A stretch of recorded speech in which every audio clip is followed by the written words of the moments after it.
Karena adanya perjuangan orang-orang Papua untuk dapat membantu tentara Amerika dalam perang melawan pasukan Jepang, maka Pulau Papua merupakan yang pertama terbebas dari kekejaman pasukan Jepang dibandingkan dengan wilayah barat Nusantara.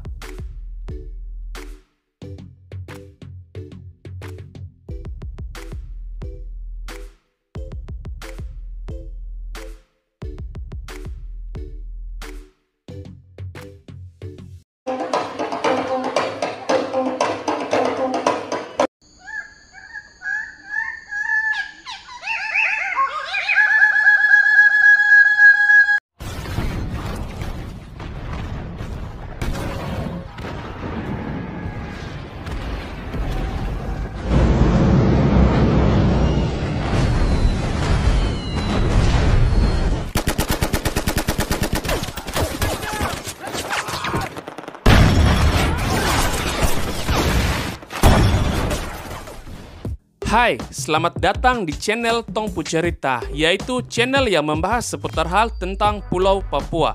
Di balik bekas peninggalan tulang belulang tentara Amerika di Papua, ada keringat dan darah orang Papua yang mengalir karena membebaskan Papua dari serdadu Jepang. Pemerintah negeri Paman Sam memulangkan tulang belulang ratusan tentara Amerika Serikat yang dikubur di Papua. Peneliti Balai Arkeologi Papua, Hari Suroto, mengatakan pemerintah Amerika Serikat sedang menjajaki kemungkinan memulangkan tulang belulang tentaranya yang meninggal dalam Perang Pasifik di Papua. Hal ini berdasarkan sumber di Biro Perencanaan dan Kerjasama Luar Negeri Kementerian Pendidikan dan Kebudayaan, di mana para tentara yang gugur di masa Perang Dunia Kedua ketika mereka menghadapi Jepang di front Pasifik. Pada masa itu, Pulau Papua terlalu besar untuk diduduki Armada Selatan Kedua Angkatan Laut Kekaisaran Jepang. Di Papua, militer Jepang kerap dibuat tidak nyaman oleh banyak perlawanan yang dilakukan orang-orang Papua. Demi mengalahkan Jepang, militer Amerika menjadikan orang-orang Papua sebagai sekutu atau kawan dalam berperang melawan Jepang. Bahkan, Amerika tidak merasa rugi ketika menyerahkan ratusan pucuk senjata kepada orang-orang Papua. Sentani dijadikan tempat untuk mendaratnya senjata tersebut. Sejak April tahun 1944 di Hollandia, yang sekarang disebut Jayapura, sudah diduduki sekutu. David Dexter dalam The New Guinea menyebutkan 159 tentara Amerika terbunuh dalam perebutan di Papua. Restu Gunawan dalam biografi pahlawan nasional Martin Inde dan Silas Papare menyebutkan salah satu orang Papua yang ikut merebut Hollandia adalah Martin Inde, yang sebelumnya dilatih terjun payung di Brisbane, Australia. Sebagai bagian dari militer sekutu, di pasukan sekutu, pangkat terakhirnya adalah Kopral. Martin Inde dan rekannya Silas Papare dijadikan pahlawan nasional Indonesia.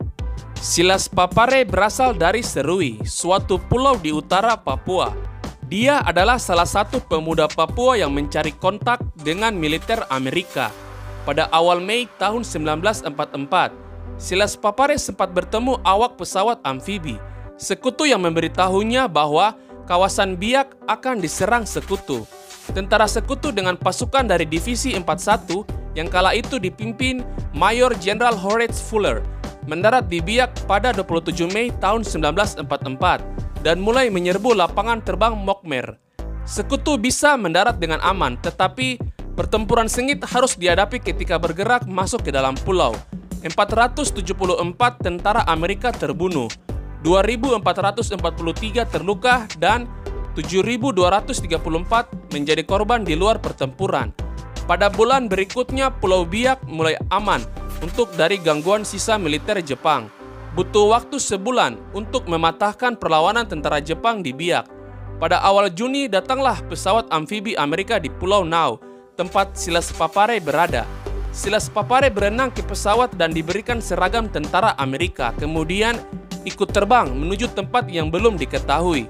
Setelah 3/4 jam di udara, Silas Papare melihat barisan kapal-kapal perang di lautan dan pesawat terbang di udara, kemudian ikut mendarat di lapangan udara Sentani. Bukan hanya Silas Papare dan Martin Inde yang ikut menggerakkan perlawanan kepada Jepang. Pemimpin lokal Papua yang melawan tentara fasis Jepang antara lain Lodewijk Manjachan di Manokwari, Samuel Kawab di Teluk Bintuni, Raja Fatagari di Fakfak, dan Raja Kokas. Di daerahnya masing-masing semua punya banyak pengikut yang siap keluar masuk hutan untuk melawan Jepang. Setelah Papua diduduki, maka sekutu pun mulai rebut Pulau Morotai, sehingga dari Morotai, Filipina bisa direbut setelah pulau-pulau dikuasai armada udara Amerika dengan mudah, mengirimkan bom atom ke daratan Jepang. Pemerintah Jepang kemudian menyerah tanpa syarat kepada sekutu pada tanggal 14 Agustus tahun 1945. Berkat kerjasama orang-orang Papua dengan tentara Amerika, maka Papua dan sekitarnya adalah kepulauan pertama di Nusantara yang lebih dulu terbebas dari pendudukan militer Jepang yang dianggap kejam. Tentu saja, berbeda jauh nasibnya dengan Jawa yang begitu menderita karena pendudukan militer Jepang. Selama di Papua, sekitar Oktober tahun 1944, tentara Amerika ikut mensponsori terbentuknya Batalion Papua. Martin Inde yang dianggap berpengalaman di militer menjadi salah satu pelatihnya. Setelah tentara Amerika angkat kaki dari Papua, maka Batalion Papua itu sementara vakum. Namun, mereka dihidupkan kembali oleh militer Belanda ketika pihak Indonesia hendak melakukan operasi militer di Papua yang masih dikuasai Belanda.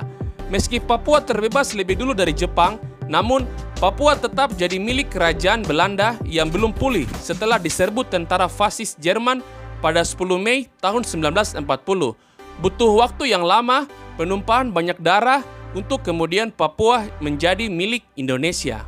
Dan yaps, sekian pembahasan kita kali ini. Jika kalian ada kritik dan saran ataupun ide, serta masukan untuk apa yang akan kita bahas selanjutnya mengenai Pulau Papua, maka silakan isi di kolom komentar.